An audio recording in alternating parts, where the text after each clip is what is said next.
right, and that brings us now to the third chakra, moving on up into the solar plexus, the upper abdomen. The nerve plexus, again, is the same name as the name of the chakra, which is solar plexus.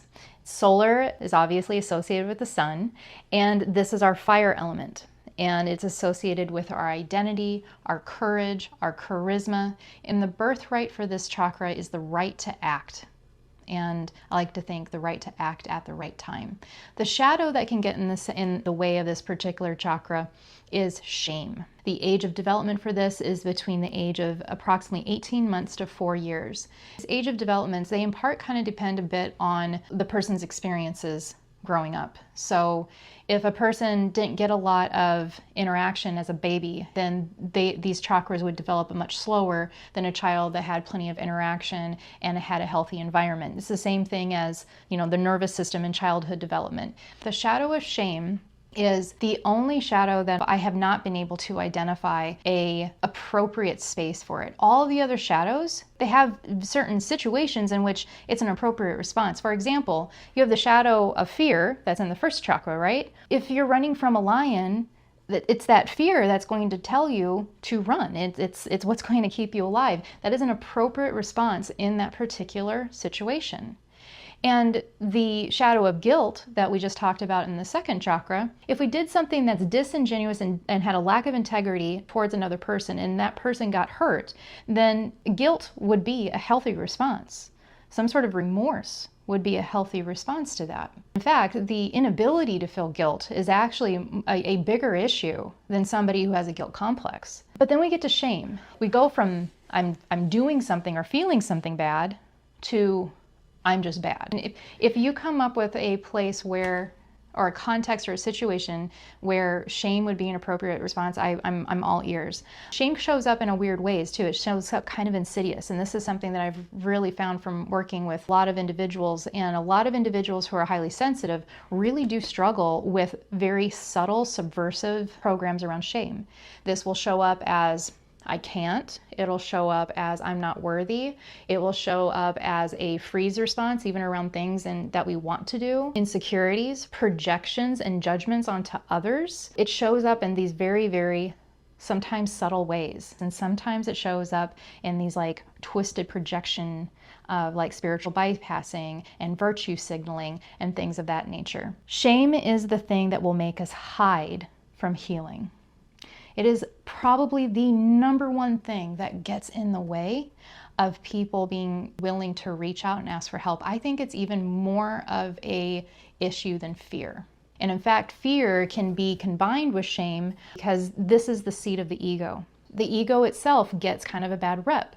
That's just the ego. Don't worry about the ego. Well, the ego is what allows us to have a point of view where I am a separate person from you. And in this three-dimensional reality, it's healthy to have a delineation between me and someone else. And in fact, this is something that empaths, something that we touched on in the chakra before this, in chakra 2, empaths sometimes have a very difficult time knowing what feelings are theirs and what feelings is another person. And sometimes, in some cases, their own identity can start conflating with those around them. And that can be a serious issue.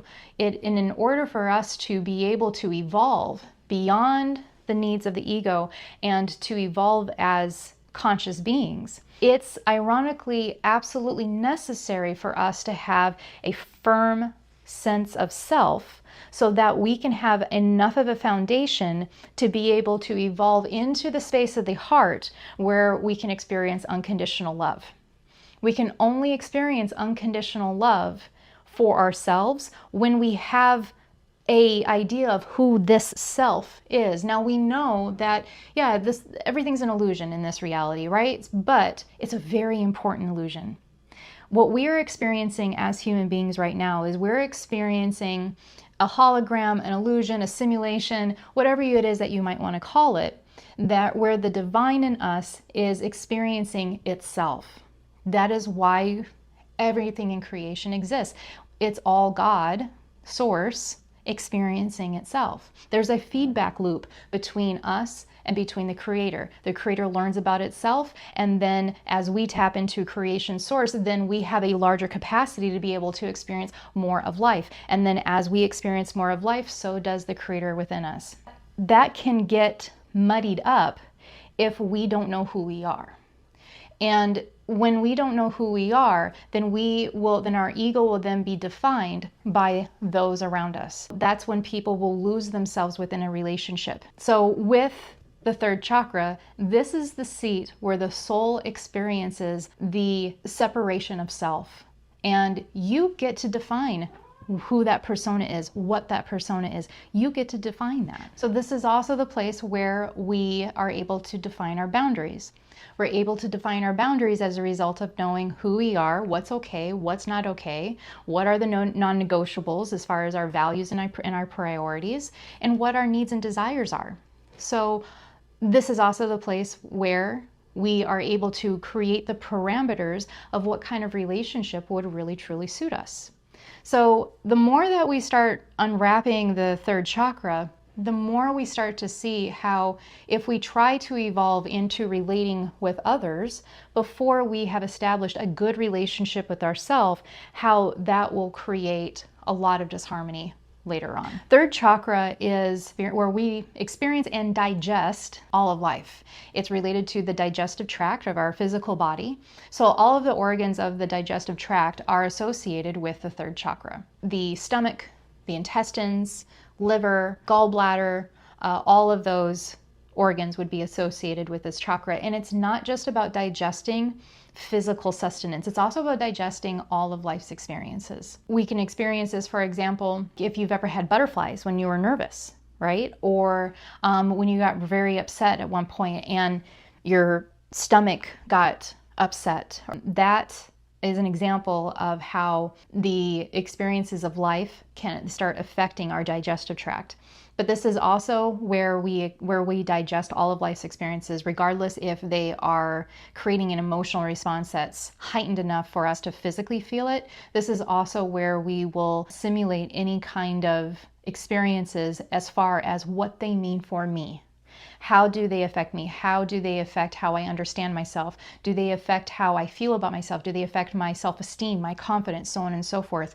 This is where programs of that nature will be stored. So this is the right to act. Workaholism would be having to earn our worthiness or having to overcompensate for the fact that we don't feel that we're supported because we can't trust enough to receive the support. As we move up the chakras, we're going to start to see that healing chakras is oftentimes about reprogramming certain programs in certain chakras, and then we start seeing how those programs start talking to each other. So we have the first chakra that might be a fear about trusting, and then that creates an emotional response, and then that creates a program around how I feel about myself or how I choose to act in response to the fact that there is something about existing, in this case trusting others, that doesn't feel safe, and so then that creates a particular response in my right to act. I may not give myself the permission, for example, to ask for help. I'll just go and do it myself. This is a very interesting chakra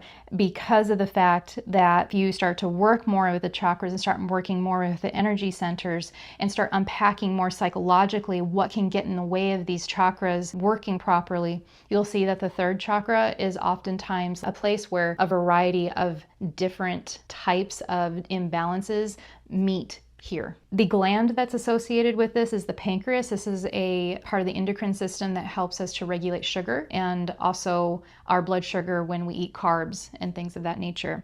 And not coincidentally, the physical sense that's associated with chakra is the sense of taste. And the color is yellow. So we went from red to orange, and now we have graduated in to yellow. And I think that's very interesting because this was known as the solar plexus, because this is literally where you get to shine your light. This is where you get to have a frequency of your persona that is adjusted to your liking. This is very much where you get to define for yourself what kind of life you would really like to live. And then, of course, as you make those decisions and you create that life, then the other chakras will also have programs that will be activated.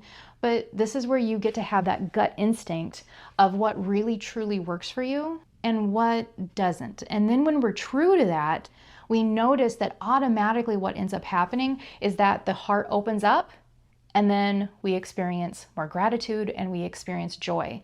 But it's not until we're true to ourselves that that happens. So I'm very excited now that we have talked so much about the connection between the third and fourth, that now we're going to move on up to the fourth chakra in the next video. I'll see you there.